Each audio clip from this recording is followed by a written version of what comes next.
बिस्मिल्लाहिर्रहमानिर्रहीम, अस्सलाम वालेकुम। मैं हूं आपका मेज़बान मोहम्मद अवैस मिस्री और आप देख रहे हैं वर्ल्ड अमेजिंग फैक्ट्स।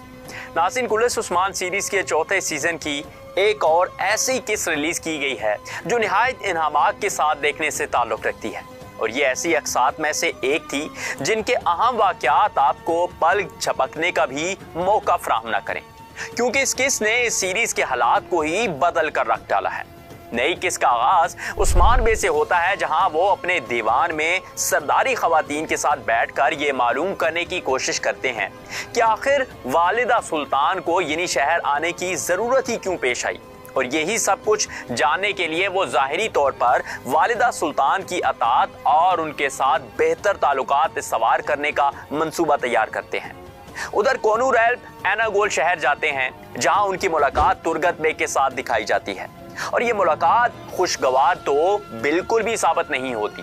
क्योंकि यहाँ तुर्गत बे कोनूर एल्ब का लाया हुआ हुक्म मानने से इनकार कर देते हैं। दूसरी जानब एक और अहम मुलाकात कैंटाकुजीन और वालिदा सुल्तान के माबैन भी दिखाई जाती है, जो उस्मान बे को काबू करने के लिए आपस में शराइत तय करते हैं। लेकिन इस मुलाकात के दौरान अहम वाकया उस्मान बे के जासूस का पकड़ा जाना होता है, जो कि इन मामलात के बारे में बेइम को आगाह करना चाहता था, लेकिन वक्त से पहले ही वालिदा सुल्तान उस्मान बे के सिपाही को खत्म कर डालती हैं, ताकि उनकी मुलाकातों के बारे में उस्मान बे को इल्म ना हो पाए। इसी दौरान बाइंदर बे एक बार फिर से ओलोफ के पास जाते हैं और उसे वालिदा सुल्तान की आमद और उनके साथ इत्तेहाद के बारे में बताते हैं, और बाइंदर बे यहाँ पर ओलोफ को वालिदा सुल्तान के साथ मिलकर उस्मान बे के खिलाफ कार्रवाई करने पर रजामंद कर लेते हैं। दूसरी जानब उस्मान बे अपनी फौजी छौनी पहुंचते हैं, जो कि कोपोर हसार पर हमले के लिए तैयार की गई थी, लेकिन वहां पहले ही तुर्गत बे की चामगोइयां चल रही थी, और बिलाखिर उस्मान बे को भी तुर्गत बे की तरफ से मिलने वाले जवाब का बता दिया जाता है कि तुर्गत बे नाराजगी की वजह से इस मैदान में उनका साथ नहीं दे रहे। उस्मान भी ये सब सुनकर खूब गुस्से में आ जाते हैं और अपने सिपाहियों को वाजे करते हैं कि जो कोई भी जमीनें हासिल करने के लिए या फिर कले हासिल करने के लिए मेरे साथ हैं, या किसी भी लालच के तौर पर मेरे साथ हैं, तो वो हमारी सफों से निकलकर बाहर जा सकते हैं। लेकिन यहाँ उस्मान बे का एक ऐलान सबको हैरान कर देता है, जब वो कहते हैं कि अगर तुर्गत बे मन्नीके लेकर उनके पास ना पहुंचा तो उसका भी सर कल्म कर दिया जाएगा। दूसरी तरफ वालिदा सुल्तान की पहली मर्तबा एनागोल में आमद दिखाई जाती है, जहां वो तुर्गत को अपने साथ मिलाने के लिए वहां पहुंच जाती हैं, ताहम तुर्गत बे गद्दारी से साफ इनकार कर देते हैं। लेकिन वालिदा सुल्तान निहायत चालाकी के साथ जज्बाती बातों के जरिए तुर्गत बे को अपने जाल में फंसा लेने में कामयाब हो जाती हैं। अब बाइंदर बे एक और जाल भी मैदान में फेंक देते हैं, जिसका इरादा वो आलचीचेक और आग तैमूर की खुशगवार मुलाकात के बाद करते हैं, और फिर बेंगे खातून के साथ बातचीत करते हुए वो आलचीचेक के साथ शादी की ख्वाहिश का इजहार करते हैं, जिस पर शुरू में तो बेंगे खातून हैरानी का इजहार करती हैं, लेकिन बाद अज़ां अपनी रजामंदी जाहिर कर देती हैं।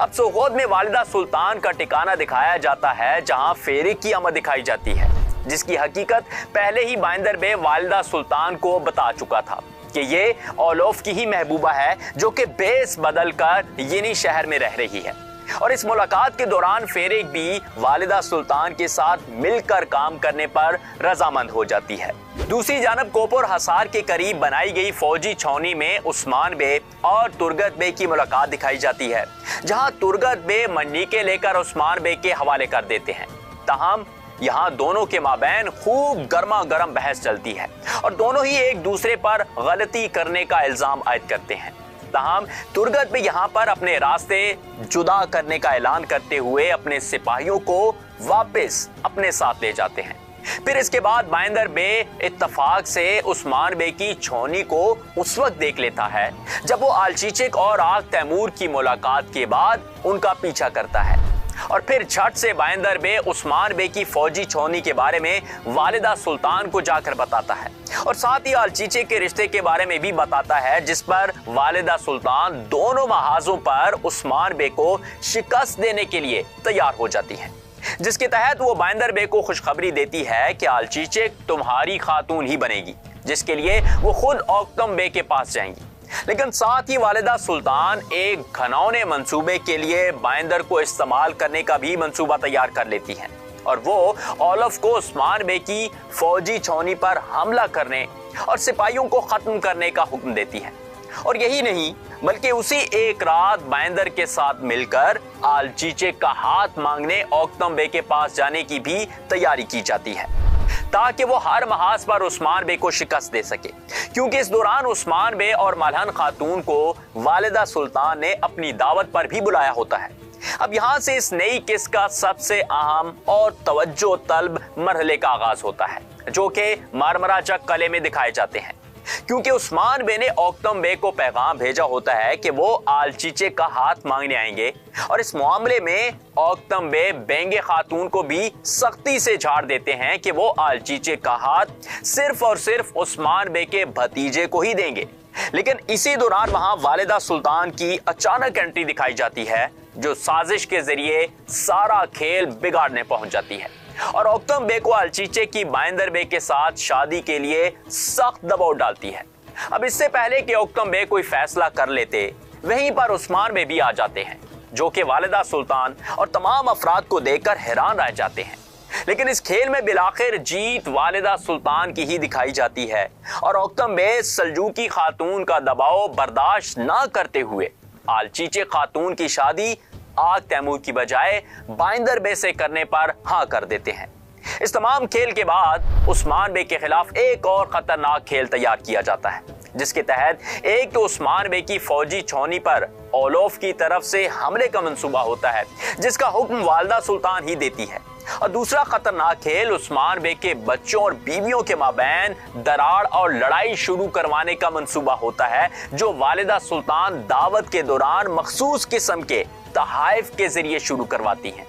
अब उस्मान बे वालिदा सुल्तान की दावत में जाने की तैयारी करते हैं, जबकि बाला खातून छावनी में ही रहने को तरजीह देती है और उधर आलचीचे खातून, जिसने आग तैमूर के साथ जाने की तैयारी की होती है, वो शहर से बाहर आग तैमूर से मिलने का मंसूबा तैयार करती है, जिसका अंदाजा बेंगे खातून को भी हो जाता है और वो इस बारे में बाइंदर बे को पैगाम भेज देती है, जिस पर बाइंदर आग तैमूर के वहां पहुंचने से पहले ही उस पर हमला करता है और उसे जख्मी करते हुए बेहोश कर देता है। जबकि बेंगे खातून आलचीचे के पास पहुंच जाती है और उसे बताती है कि आग तैमूर कभी नहीं आएगा, क्योंकि उसने तुम्हें धोखा दिया है, जिस पर आलचीचे अफसुर्दा होते हुए अपनी मां की बातों में आ जाती है और उसी के साथ वहां से वापस चली जाती है।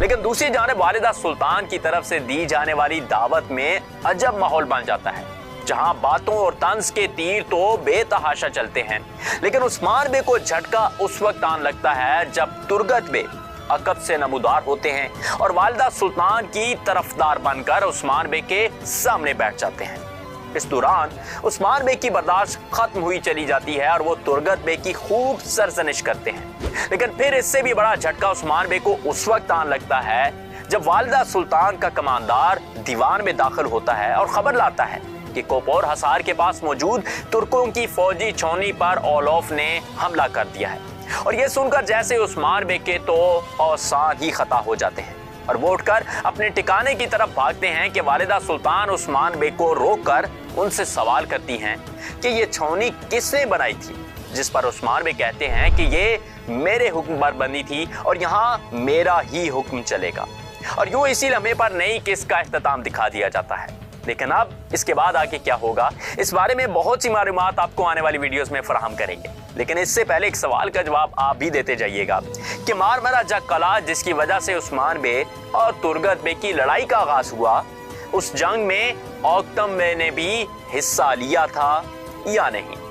हमें हाँ या ना में अपने जवाब से जरूर आगाह कीजिएगा और इसी के साथ वीडियो को एक लाइक देना, सोशोन ऐप डाउनलोड करना बिल्कुल मत भूलिएगा। फिर से हाजिर होंगे, तब तक के लिए इजाजत दीजिए। अल्लाह हाफिज। ये वीडियो सोशोन के ताउन से पेश की गई है। सोशोन पाकिस्तान का नेशनल सोशल मीडिया नेटवर्क है। अपना अकाउंट बनाने के लिए soshon.com पर जाएं या गूगल प्ले स्टोर और एप्पल ऐप स्टोर से सोशोन ऐप डाउनलोड करें और पाकिस्तान का अपना सोशल मीडिया इस्तेमाल करें।